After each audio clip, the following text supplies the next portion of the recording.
Então, é, é como se no trabalho que eu estou desenvolvendo eu dissesse assim, ó, quanto maior a pobreza territorial, quanto maior a vulnerabilidade social, quanto maior a exclusão urbana, maior probabilidade de ausência de saneamento básico, exposição ao esgoto, enchentes, racismo ambiental. Então eu estou relacionando variáveis. Eu tô, percebe? Eu tenho que relacionar, eu tenho que deixar isso observável. Eu estou relacionando pobreza territorial com ausência de saneamento. Só que quando eu faço essa relação entre essas variáveis, ele me dá todo um caminho a seguir, todo um par e passo. Isso que é muito legal desse texto do Davis. O que são essas variáveis? As variáveis, elas são características que mudam entre indivíduos ou grupos, né? Exemplo na Vila da Barca do meu texto. Renda é uma variável, acesso ao saneamento é outra variável, tipo de moradia é uma outra variável, participação política é uma variável, exposição ao esgoto é outra variável, percepção de abandono estatal é uma outra variável. O que a sociologia ela vai fazer? Ela compara variáveis para encontrar padrões. Então, eu vou comparar, por exemplo, como eu mostrei para vocês agora há pouco, eu vou comparar renda com exclusão e assim sucessivamente. Né? E eu vou fazer isso utilizando um caminhar, um caminho, um passo a passo. Quais são esses tipos de variáveis? Como a gente já vem estudando, né, que a professora Nayara tem colocado vários textos aí, né, que eu venho estudando de uma forma bem forte, existem variáveis e o autor vai demonstrar isso. É legal o texto do Davis. O que seria uma variável nominal? É, essa variável nominal ela classifica determinadas categorias.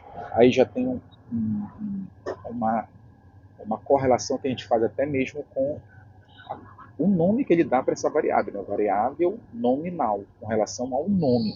Então, por exemplo, eu posso fazer uma classificação, quando eu estou ali trabalhando os meus dados, palafita, alvenaria. Então percebe que isso vai dar uma diferença? Aquelas pessoas moram em palafitas, né?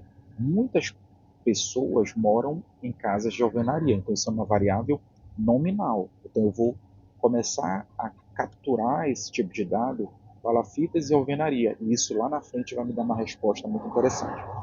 Variável ordinal. Na variável ordinal já existe uma hierarquia. Por exemplo, baixa vulnerabilidade. A gente tem, com relação à baixa vulnerabilidade, a gente vai colocar uma hierarquia média e alta.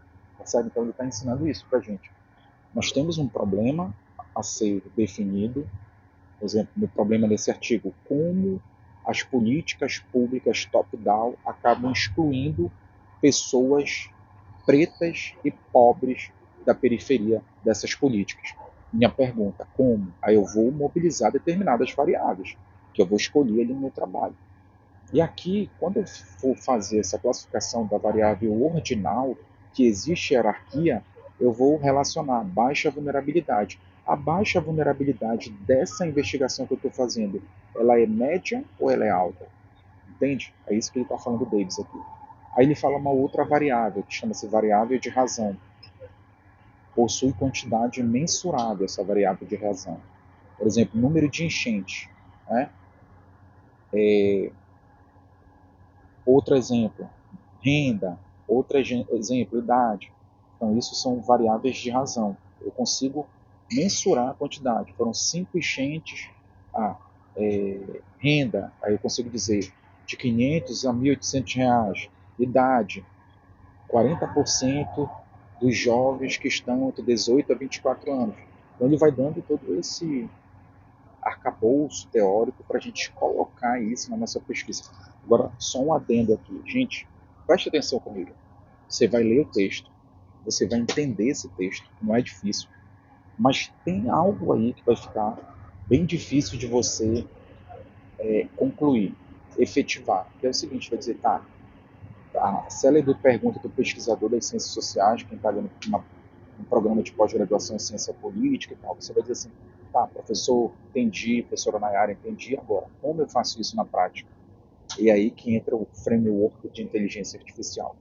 Você já leu o texto, você desenhou como você faz, você foi capitulando tudinho, aí a inteligência artificial vai entender isso aí, vai pegar o teu artigo e ela vai corrigir, te ajudar a construir essa, vai te ajudar a construir essa fundação do teu trabalho, que de repente pode não estar tão bem construída. Entende quanto ela é sensacional?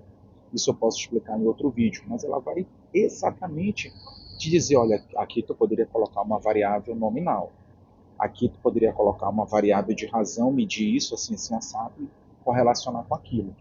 Entende? Então ele pega o texto do Davis e te ajuda a construir isso. Isso é simplesmente fantástico. Tá? Aí, o que, que o Davis vai nos ensinar? Ele vai explicar, já como ele falou lá, né? Ele vai praticamente nos dar as variáveis, né? Variável de razão, variável ordinal, variável nominal, e aí ele vai te ensinar depois no texto a fazer o cruzamento dessas variáveis. O cruzamento dessas relações de variáveis praticamente é o coração da pesquisa sociológica. Exemplo, pode fazer uma pergunta assim: mora próximo do canal?